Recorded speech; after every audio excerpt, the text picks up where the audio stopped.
Welcome to Telangana వెలుగు. నేను మీ రాజు. పశ్చిమ బెంగాల్ సీఎం సువేందు అధికారి మరో సంచలన నిర్ణయం తీసుకున్నారు. సో ఇన్ని రోజులుగా పశ్చిమ బెంగాల్ అనేది ఒక సత్రం లాగా అయిపోయింది.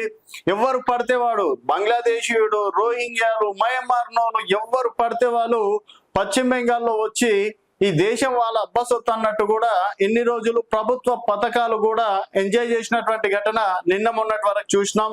సో పశ్చిమ బెంగాల్ మమతా బెనర్జీ కేవలం ఓట్ బ్యాంక్ కోసం వాళ్ళని వాడుకోవడం అనేది జరిగింది. ఈవెన్ ఎంతగా అంటే ఇక్కడ మమతా బెనర్జీ ఓడిపోతే ఇక్కడ బంగ్లాదేశ్ లో ఏడుపులు మొదలయ్యాయి. అండ్ బంగ్లాదేశ్ లో రాస్తారోకలు ధర్నాలు కూడా చేయడం అనేది జరిగింది. ఎందుకు ఇదంతా చేశారు? బీజేపీ రావడం వల్ల బంగ్లాదేశ్ కి ఏం ఎఫెక్ట్ అంటే అక్కడ యూసీసీ బిల్లు ప్రవేశపెడతామని చెప్పేసి భారతీయ జనతా పార్టీ మేనిఫెస్టోలో పెట్టడం అనేది జరిగింది. ఒకవేళ ఉమ్మడి పౌర స్మృతి బిల్లు గనక వస్తే ఇక్కడ ఎవరైతే అక్రమ చొరబాటుదారులు ఉన్నారో వాళ్ళందరూ మళ్ళీ తిరిగి వాళ్ళ దేశానికి వెళ్ళిపోవాల్సి ఉంటుంది. సో ఇక్కడ బంగ్లాదేశీలు కావచ్చు, రోహింగ్యాలు కావచ్చు, మయన్మార్ వాళ్ళు కావచ్చు, కొంతమంది ఇక వేరే దేశం వాళ్ళు కూడా వచ్చి ఉన్నట్టు వాళ్ళు దెబ్బకి వెళ్ళిపోవాల్సి ఉంటుంది. అదే ఈ యొక్క ఉమ్మడి పౌరస్మృతి బిల్ యొక్క ఉద్దేశం. కేవలం పశ్చిమ బెంగాల్ ప్రజలు మాత్రమే అక్కడి ప్రభుత్వ పథకాలకు కావచ్చు వాళ్ళు మాత్రమే అర్హులుగా చెప్పచ్చు. సో పశ్చిమ బెంగాల్లో సువేందు అధికారి నేతృత్వంలో బీజేపీ ప్రభుత్వం వచ్చిన వెంటనే వచ్చే వారం రాష్ట్ర అసెంబ్లీలో ఉమ్మడి పౌరస్మృతి బిల్లుని ప్రవేశపెట్టడానికి సిద్ధమవుతుంది. తద్వారా కీలక ఎన్నికల హామీ నెరవేర్చాలనే తన సంకల్పాన్ని చాటుకుంది. తృణమూల్ కాంగ్రెస్ 15 సంవత్సరాల పాలనకు ముగింపు పలుకుతూ బీజేపీ ఘన విజయం సాధించినటువంటి విషయం తెలిసిందే. దాదాపుగా 208 స్థానాలు అనేది భారతీయ జనతా పార్టీకి ప్రజలు ఓట్లేసి పట్టం కట్టడం అనేది జరిగింది. సో సివిల్ చట్టాలని అమలు చేస్తున్న బీజేపీ పాలిత రాష్ట్రాలైన ఉత్తరాఖండ్, గుజరాత్, అస్సాంల సరసన పశ్చిమ బెంగాల్ కూడా చేరనుంది. వివాహం, విడాకులు, వారసత్వం, దత్తత, ఉత్తరాధికారానికి సంబంధించిన మతపరమైన వ్యక్తిగత చట్టాల స్థానంలో మతంతో సంబంధం లేకుండా పౌరులందరికీ వర్తించే ఏకరీతి నిబంధనలను తీసుకురావడమే ఈ ప్రతిపాదిక కోడ్ లక్ష్యం. రాష్ట్రంలో బీజేపీ ప్రభుత్వం ఏర్పడిన 6 నెలల్లోనే యూసీసీని తీసుకొస్తామని కేంద్ర హోంశాఖ మంత్రి అమిత్ షా పార్టీ సంకల్ప పత్రం విడుదల సమయంలో హామీ ఇచ్చారు.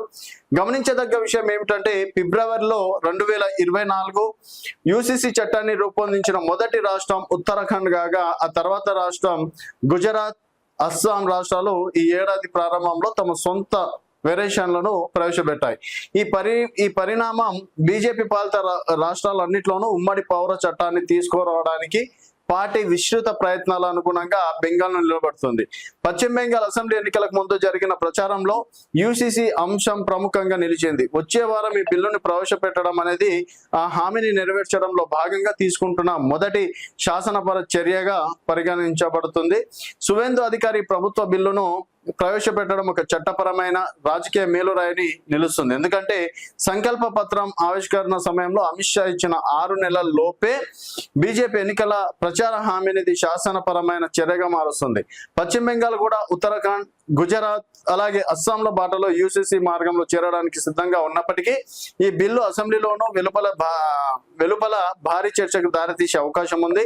టీఎంసీ సుదీర్ఘ అధికారాన్ని ముగింపు పలికిన తర్వాత బెంగాల్లో తన మొట్టమొదటి అధికారాన్ని సుస్థిరం చేసుకోవాలని భారతీయ జనతా పార్టీ చేస్తున్న తరుణంలో ఈ ప్రభుత్వం ఇచ్చిన రాబోయే నెలల్లో రాష్ట్రంలో వ్యక్తిగత చట్ట సంస్కరణలు, పౌరసత్వ హక్కులపై జరిగే చర్చలకు ఒక కొత్త రూపునిస్తుందని భావిస్తున్నారు. సో ఇప్పటికేదే గుజరాత్ లో కావచ్చు, తర్వాత ఉత్తరాఖండ్ లో కావచ్చు, అస్సాంలో కావచ్చు, ఇప్పుడు వెస్ట్ బెంగాల్లో కూడా యూసీసీ ఉమ్మడి చట్ట పౌరస్మృతి బిల్లును కూడా కలిగి ఉండడం అనేది సో గతంలో ఇచ్చినటువంటి హామీని ఇప్పుడు నెరవేరుస్తుంది.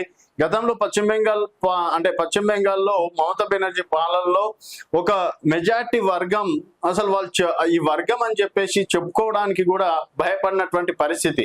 పట్టబగలు ఎవరు వచ్చి ఏం చేస్తారో అని చెప్పేసి తెలియని అయోమయం. కాకపోతే కేవలం ఒక వర్గానికి మాత్రమే మమతా బెనర్జీ మద్దతు ఇస్తూ మరొక వర్గాన్ని కాల కింద తొక్కినట్టు ఇన్ని రోజులు నడిచింది.